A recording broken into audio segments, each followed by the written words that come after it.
नमस्ते भैया बहनों। आज हम कक्षा 7 का हमारा पर्यावरण पाठ 1 पढ़ेंगे, जिसमें पहले भाग हमने पढ़ लिया था। आज हम इसमें दूसरा भाग पढ़ेंगे।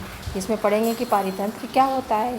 पारितंत्र वह तंत्र होता है जिसमें समस्त जीवधारी आपस में एक दूसरे के साथ तथा पर्यावरण के उन भौतिक और रासायनिक कारकों के साथ परस्पर क्रिया करते हैं जिसमें वो निवास करते हैं। ये सब ऊर्जा और पदार्थ के स्थानांतरण द्वारा संबंध होता है, यानी एक स्थान से दूसरे स्थान पर जो क्रियाएं करते हैं वो पारितंत्र कहलाती है। जैसे कई प्रकार के गैस, धूल, कण और जलवाष्प उपस्थित होते हैं।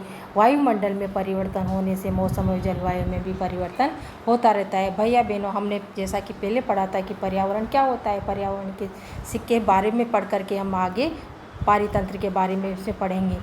रवि की कक्षा में एक एनसीसी कैंप में जेसी ने आश्चर्य से कहा कि कितनी मूसलाधार वर्षा हो रही। इससे मुझे अपना केरल याद आ गया। तुम सबको आकर देखना चाहिए कैसे हरे भरे खेतों, नारियल के बागानों में लगातार बारिश होती रहती है। तभी जैसलमेर के रहने वाले हीरा ने आश्चर्य से कहा, हमारे यहाँ वर्षा होती ही नहीं है। हमें तो दूर दूर तक केवल कीकरी और रेत ही नज़र आती है, लेकिन वहाँ ऊँट भी तो मिलते हैं, क्योंकि वहाँ कौन सा स्थान है? रेगिस्तान है। रेगिस्तान में हमेशा पथरीली ज़मीन होती है और वहाँ रेती कहीं दूर तक रेत दिखाई देती है। हीरा ने कहा, ऊँट तो मिलेगी ही। जब तुम हमारे रेगिस्तान आओगे तो तुम्हें सांप, छिपकली और कीट भी देखने को मिलेंगे। रवि हैरत में पड़ गया। विभिन्न स्थानों पर पाए जाने वाले जीव जंतु, वनस्पति एवं लोगों के रहन सहन के तरीके इतने भिन्न क्यों हैं? क्या सभी का एक दूसरे के साथ संबंध है? बिल्कुल बहुत संबंध है। ये उनके गुरुजी ने कहा कि बिल्कुल एक दूसरे का बहुत संबंध है, क्योंकि रेगिस्तान में क्या होती है? रेत होती है, पथरीली ज़मीन होती है। इसलिए उसके भैया हीरा ने कहा कि वहाँ पथरीली ज़मीन होने के कारण ही वहाँ पर रेत दिखाई देती है। सभी पेड़ पौधे और जीव जंतु एवं मानव अपने आसपास के पर्यावरण पर आश्रित होते हैं। प्राय वे एक दूसरे पर आश्रित हैं। जीवधारियों का आपसी एवं आसपास के पर्यावरण के बीच का संबंध ही पारितंत्र का निर्माण करता है। सभी जीव मिलकर उसमें आवास, भोजन सभी आदि आते हैं। ये सभी पर्यावरण पारितंत्र का निर्माण करता है। अधिक वर्षा वाले वन, घास स्थल, रेगिस्तान, पर्वत, झील, नदी, महासागर एवं छोटे से ताल का भी एक पारितंत्र हो सकता है। क्या आपको लगता है कि जिस पार्क में रवि और उसके मित्र खेलते थे वो भी एक पारितंत्र बनाता था, यानी वो भी एक पर्यावरण का ही हिस्सा है। अब इसमें हम आगे पढ़ेंगे भैया बहनों की मानवीय पर्यावरण क्या होता है। मानव अपने पर्यावरण के साथ पारस्परिक क्रिया करता है और उसमें अपनी आवश्यकता के अनुसार परिवर्तन करता है। प्रारंभिक मानव ने स्वयं को प्रकृति के अनुरूप बना लिया था। उसका जीवन सरल था एवं आसपास की प्रकृति से उसकी आवश्यकताएं पूरी हो जाती थी। समय के साथ कई प्रकार की आवश्यकताएं बढ़ी। मानव ने पर्यावरण के उपयोग और उसमें परिवर्तन करने के कई तरीके सीख लिए, जैसे फसल उगाना, पशु पालना, स्थायी जीवन जीना सीख लिया। पहिए का आविष्कार हुआ, आवश्यकता से अधिक अन्न उपजाया गया, वस्तु विनिमय पद्धति का विकास हुआ। भैया बहनों, वस्तु विनिमय पद्धति क्या होती है? जैसा कि आपके पास गेहूँ है और दूसरे भैया बहन के पास क्या है? धान की फसल है, धान है उसके पास। तो अगर आपको उससे धान लेना हो तो आपको क्या देना पड़ेगा? उसको गेहूँ देना पड़ेगा। यानी वस्तु के बदले वस्तु देकर जो विनिमय किया जाता है उसको क्या कहते हैं? वस्तु विनिमय पद्धति कहते हैं। तो इसका विकास हुआ, धीरे धीरे व्यापार आरंभ हुआ एवं वाणिज्य का विकास हुआ। औद्योगिक क्रांति से बड़े पैमाने पर उत्पादन प्रारंभ हो गया। परिवहन तेज गति से प्रारंभ हुआ। सूचना क्रांति से पूरे विश्व में संचार सहज और द्रुत हो गया, यानी तेज़ गति से होना प्रारंभ हो गया। संचार के साधन आने लगे। क्या आप जानते हैं आप गर्मी में रसीला तरबूज और सर्दी में भुनी हुई मूंगफली खाना क्यों पसंद करते हैं? क्योंकि ये भी पर्यावरण के कारण ही हमें वातावरण के कारण ही हमें पसंद होती है, चीज़ें पसंद होती है। प्राकृतिक एवं मानवीय पर्यावरण के बीच सही संतुलन होना आवश्यक है।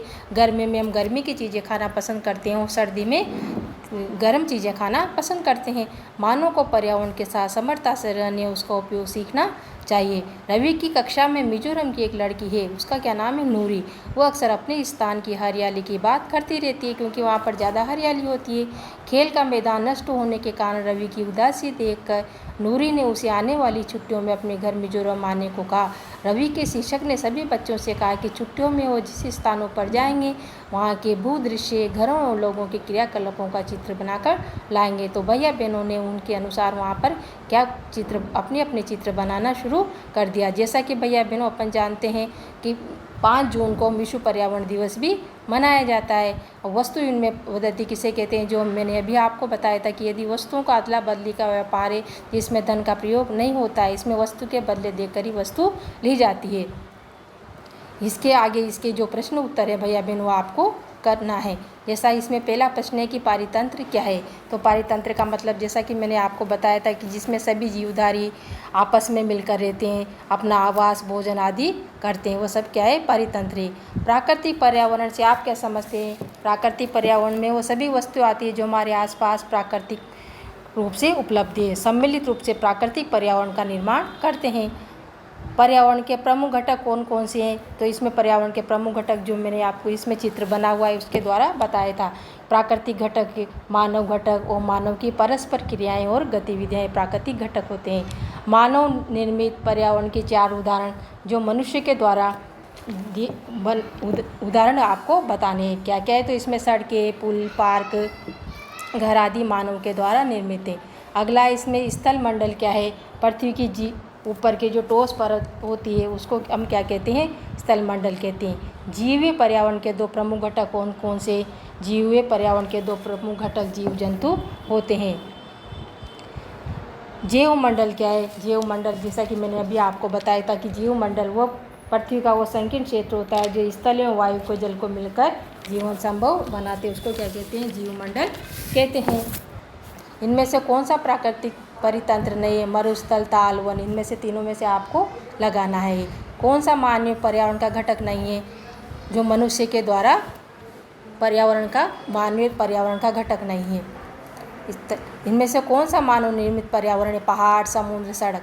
कौन सा पर्यावरण के लिए खतरा है? पादप विधि, जनसंख्या विधि और पशु विधि, तो इसमें क्या आएगा, जनसंख्या विधि। जैव मंडल किसे कहते हैं? अभी मैंने आपको बताया था जिस जीवों जहाँ स्थल, जल और वायु परस्पर रहते हैं वो जीवमंडल कहलाता है। वायुमंडल क्या होता है? इसमें आपको देख के बताना है कि जो पृथ्वी को घेरने वाली वायु की परत।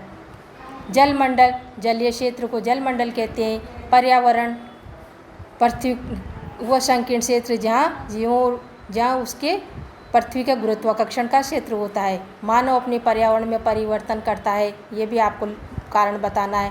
अगला है पौधे और जीव जंतु एक दूसरे पर क्यों आश्रित रहते हैं, ये सभी आपको अपने होमवर्क की कॉपी में सभी भैया बहनों को करने। ये आपका पाठ पूरा हुआ। इस पाठ का क्या नाम था भैया बहनों?